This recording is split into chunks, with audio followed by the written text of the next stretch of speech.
Good morning all. Welcome to the another session of Professional Business Skill. നമ്മൾ ഇന്ന് discuss ചെയ്യുന്നത് skill required for data analyst. Data അനലിസ്റ്റിനുണ്ടായിരിക്കേണ്ട സ്കില്ലുകളാണ് നമ്മൾ discuss ചെയ്യുന്നത്.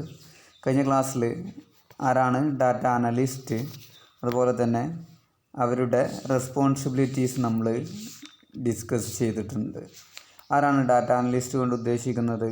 ആ ഒരു ഓർഗനൈസേഷനിൽ ഡാറ്റ അനാലിസിന് ആരാണോ ഉത്തരവാദി, അല്ലെങ്കിൽ ആർക്കാണോ ആ ഒരു ജോലി ഏൽപ്പിക്കപ്പെട്ടിട്ടുള്ളത്, അവരെയാണ് നമ്മൾ എന്ത് പറഞ്ഞത്, ഡാറ്റ അനലിസ്റ്റ് കൊണ്ട് ഉദ്ദേശിച്ചിട്ടുള്ളത്. ഓക്കെ, അദ്ദേഹത്തിൻ്റെ റെസ്പോൺസിബിലിറ്റീസ് നമ്മൾ കഴിഞ്ഞ ക്ലാസ്സിൽ ഡിസ്കസ് ചെയ്തിട്ടുണ്ട്. ഇന്ന് ഡാറ്റ അനലിസ്റ്റിന് ഉണ്ടായിരിക്കേണ്ട സ്കില്ലുകളാണ് ഇന്ന് ഡിസ്കസ് ചെയ്യാനുള്ളത്. Okay, first skill programming language. Knowledge in programming language. എന്താണ് പ്രോഗ്രാമിംഗ് ലാംഗ്വേജിൽ നല്ല നോളജുള്ള ആളായിരിക്കണം, അതിൽ നല്ല എക്സ്പേർട്ടായിരിക്കണം ഒരു ഡാറ്റ അനലിസ്റ്റ് എന്നുള്ളത്. കാരണം data analyst used programming languages such as R and SAS for data gathering, data cleaning, statistical analysis and data visualisation.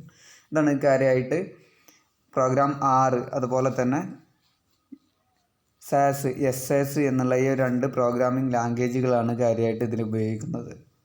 Okay, ഈ ഒരു ഡാറ്റ അനാലിസിന് വേണ്ടി ഉപയോഗിക്കുന്ന രണ്ട് പ്രോഗ്രാമിംഗ് ലാംഗ്വേജാണ് പ്രോഗ്രാം ആർ, അതുപോലെ തന്നെ SAS.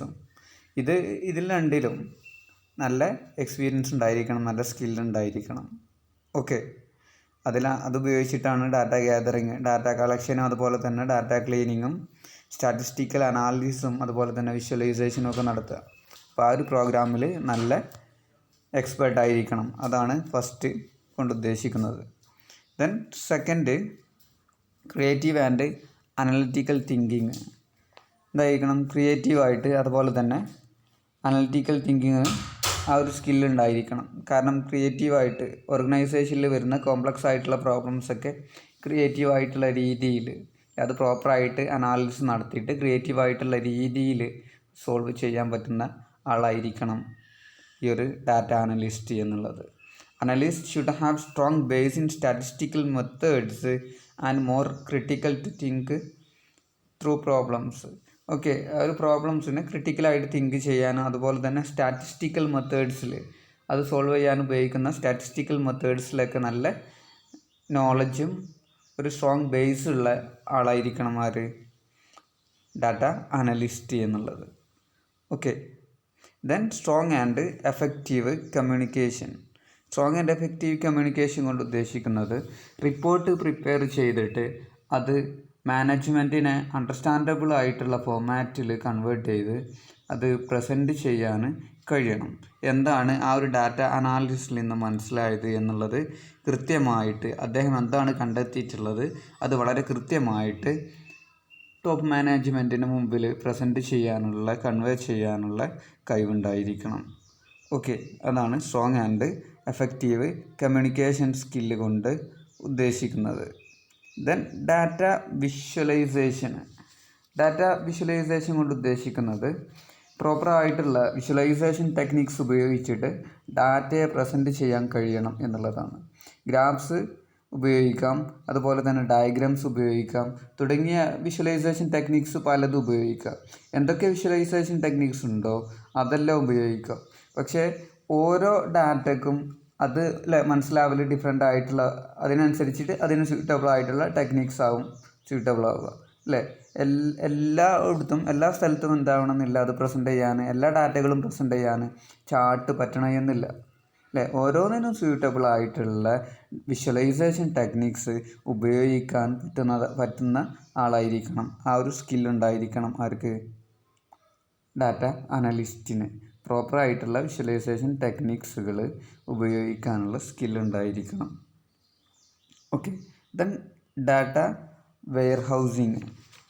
ഡാറ്റ വെയർഹൗസിങ് കൊണ്ട് ഉദ്ദേശിക്കുന്നത് some data analyst work on the back end. They connect database from multiple sources to create data warehouse അല്ലേ. വളരെ കൃത്യമായിട്ട് ഡാറ്റാബേസ് എങ്ങനെ പ്രിപ്പയർ ചെയ്യാം, അതുപോലെ തന്നെ അത് എങ്ങനെ മെയിൻറ്റെയിൻ ചെയ്യാം എന്നതിനെ കുറിച്ചിട്ട് കൃത്യമായിട്ടുള്ള ഒരു വിവരമുള്ള ആളായിരിക്കണം. കാരണം എന്താണ്, മൾട്ടിപ്പിൾ ഡാറ്റ സോഴ്സ് എന്നൊക്കെ ആയിരിക്കും ഡാറ്റ കളക്ഷനൊക്കെ കാര്യങ്ങളൊക്കെ നടക്കുക. ഈ ഒരു വെയർ ഹൗസ് ക്രിയേറ്റ് ചെയ്യാൻ വേണ്ടിയിട്ട് മൾട്ടിപ്പിൾ സോഴ്സൊക്കെ കണക്ട് ചെയ്യേണ്ടി വരും.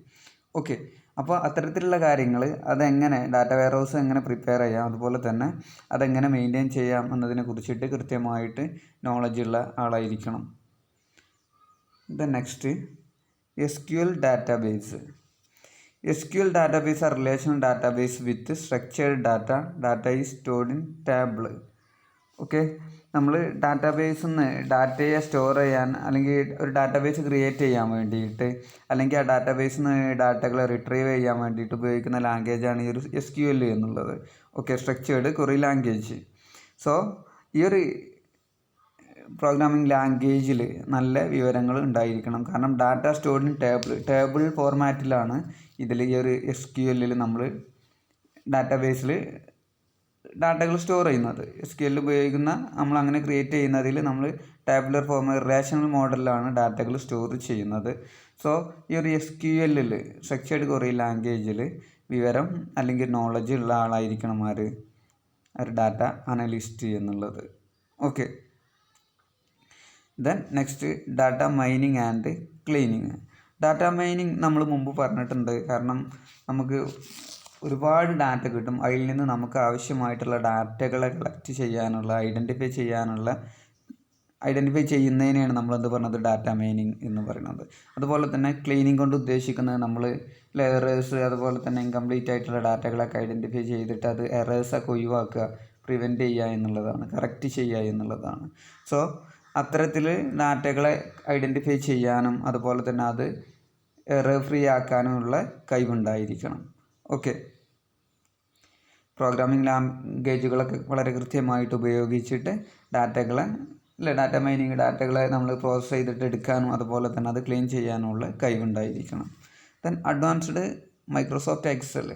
ഇന്നുള്ള ഏറെക്കുറെ കമ്പനികളൊക്കെ ഡാറ്റ അനാലിസിന് അതുപോലെ തന്നെ മറ്റുള്ള വർക്കുകൾക്കൊക്കെ ഏറ്റവും കൂടുതൽ ഉപയോഗിക്കുന്ന ഒരു സോഫ്റ്റ്വെയറാണ് മൈക്രോസോഫ്റ്റ് എക്സൽ എന്നുള്ളത്. ഈ ഒരു മൈക്രോസോഫ്റ്റ് എക്സലിൽ എന്തായിരിക്കണം, അനാലിസിന് വേണ്ടിയിട്ട് നമുക്ക് ഉപയോഗിക്കുക. ഡിഫറെൻറ്റ് സ്റ്റാറ്റിസ്റ്റിക്കൽ ടൂൾസ് ഉപയോഗിച്ചിട്ട് നമുക്ക് പെട്ടെന്ന് അനാലിസിസ് നടത്താൻ പറ്റും. സോ ആ ഒരു മൈക്രോസോഫ്റ്റ് എക്സലിൽ എന്തായിരിക്കണം, നോളജ് ഉണ്ടായിരിക്കണം, അതിൽ എക്സ്പെർട്ടായിരിക്കണം. ദെൻ മെഷീൻ ലേണിംഗ് കൊണ്ട് ഉദ്ദേശിക്കുന്നത് നമ്മൾ കമ്പ്യൂട്ടറുകൾ അതുപോലെ തന്നെ ടെക്നോളജികളൊക്കെ ഉപയോഗിച്ചിട്ട് ഡാറ്റകളെ ലേൺ ചെയ്യുക അല്ലെങ്കിൽ റിട്രീവ് ചെയ്യുക, ആ ഒരു പ്രോസസ്സിനെയാണ് നമ്മൾ മെഷീൻ ലേണിംഗ് കൊണ്ട് ഉദ്ദേശിക്കുന്നത്. ഓക്കെ, ഇതിലൂടെ ഡാറ്റ കളക്ട് ചെയ്യാനും അതുപോലെ തന്നെ അനാലിസിസ് ചെയ്യാനൊക്കെ സാധിക്കും. സോ ഇത്തരത്തിലുള്ള മെഷീൻ ലേണിങ്ങിൽ എന്തായിരിക്കണം, നല്ല എക്സ്പീരിയൻസ് ഉണ്ടായിരിക്കണം. ഓക്കെ, ഇത്രയും സ്കില്ലുകളാണ് ഒരു ഡാറ്റ അനലിസ്റ്റിന് ആവശ്യമായിട്ടുള്ളത്. ഫസ്റ്റ് വൺ പ്രോഗ്രാമിംഗ് ലാംഗ്വേജിൽ സ്കില്ല് വേണം. അതുപോലെ തന്നെ creative and analytical thinking. Okay, വളരെ കൃത്യമായിട്ട് സ്റ്റാറ്റിസ്റ്റിക്കൽ മെത്തേഡ്സുകളൊക്കെ ഉപയോഗിച്ചിട്ട് പ്രോബ്ലംസിനൊക്കെ സോൾവ് ചെയ്യാനൊക്കെയുള്ള സ്കില്ലുണ്ടായിരിക്കണം. അതുപോലെ തന്നെ ക്രിയേറ്റീവ് ആയിരിക്കണം. Then strong and effective communication. അദ്ദേഹം കണ്ടെത്തിയിട്ടുള്ള ആ ഒരു ഫൈൻഡിങ്സ് ടോപ്പ് മാനേജ്മെൻറ്റിന് മുമ്പിൽ പ്രസൻറ്റ് ചെയ്യാനുള്ള കഴിവുണ്ടായിരിക്കണം. Then data visualisation. സ്യൂട്ടബിൾ ആയിട്ടുള്ള ഓരോ ഡാറ്റയ്ക്കും അതിനനുസരിച്ച് സ്യൂട്ടബിൾ ആയിട്ടുള്ള വിഷ്വലൈസേഷൻ ടെക്നിക്സ് ഉപയോഗിക്കാൻ പറ്റണം. ആ ടെക്നിക്സ് ഉപയോഗിച്ചിട്ട് പ്രസൻറ്റ് ചെയ്യാൻ പറ്റുന്ന രീതിയിൽ ആ ഒരു സ്കില്ലുണ്ടായിരിക്കണം. Then data warehouse prepare ചെയ്യാൻ അതുപോലെ തന്നെ അത് മെയിൻറ്റെയിൻ ചെയ്യാനുള്ള സ്കില്ലുണ്ടായിരിക്കണം. Then structured query language database. ആ SQL ഉപയോഗിച്ച് ഡാറ്റാബേസ് ക്രിയേറ്റ് ചെയ്യാൻ അതുപോലെ തന്നെ അതിന് ഡാറ്റ റിട്രീവ് ചെയ്യാൻ, ചുരുക്കി പറഞ്ഞാൽ SQLൽ നോളജ് ഉണ്ടായിരിക്കണം. Then data mining and cleaning. ഡാറ്റകളെ മൈൻ ചെയ്യാൻ അതുപോലെ തന്നെ ക്ലീൻ ചെയ്യാനുള്ള സ്കില്ലുണ്ടായിരിക്കണം. ഡിഫറെൻ്റ് ആയിട്ടുള്ള മാസ് ഡാറ്റകളായിരിക്കും ഓർഗനൈസേഷനിൽ വരിക. അതിൽ നിന്ന് ആവശ്യമായിട്ടുള്ള ഐഡൻറ്റിഫൈ ചെയ്യാനോ അതന്നെ കറക്റ്റ് ചെയ്യാനോ എറേഴ്സ് ഉണ്ടെങ്കിൽ അതൊക്കെ കറക്റ്റ് ചെയ്യാനുള്ള സ്കില്ല് വേണം. ദെൻ മൈക്രോസോഫ്റ്റ് എക്സലിൽ നല്ല നോളജ് ഉണ്ടായിരിക്കണം. കാരണം ഇന്ന് ഏറ്റവും കൂടുതൽ സിമ്പിളായിട്ട് ഉപയോഗിക്കാൻ പറ്റുന്ന ഒരു അനലിറ്റിക്കൽ ടൂൾസാണ് MS എക്സൽ എന്നുള്ളത്. സോ അതിൽ എക്സ്പേർട്ടായിരിക്കണം. ആൻഡ് ഫൈനലി മെഷീൻ ലേണിംഗ് കൊണ്ട് ഉദ്ദേശിക്കുന്നത് നമ്മുടെ ടെക്നോളജികളും കമ്പ്യൂട്ടറിൻ്റെ ആ ഒരു ലാംഗ്വേജുകൾ കാര്യങ്ങളൊക്കെ ഉപയോഗിച്ചിട്ട് ഡാറ്റകളെ അനാലിസിസ് ചെയ്യുക, റിട്രീവ് ചെയ്യാനൊക്കെ ഉള്ളതാണ്. സോ മെഷീൻ ലേണിങ്ങിൽ ആർട്ടിഫിഷ്യൽ ഇൻ്റലിജൻസ് പോലെ തന്നെ അതിലെന്തായിരിക്കണം, നല്ല സ്കില്ലുണ്ടായിരിക്കണം. ഇത്ര കാര്യങ്ങളാണ് ഇതിൽ ഡാറ്റ അനലിസ്റ്റിന് ആവശ്യമായിട്ടുള്ള സ്കില്ലിൽ നമുക്ക് ഡിസ്കസ് ചെയ്യാനുള്ളത്. ഓക്കെ.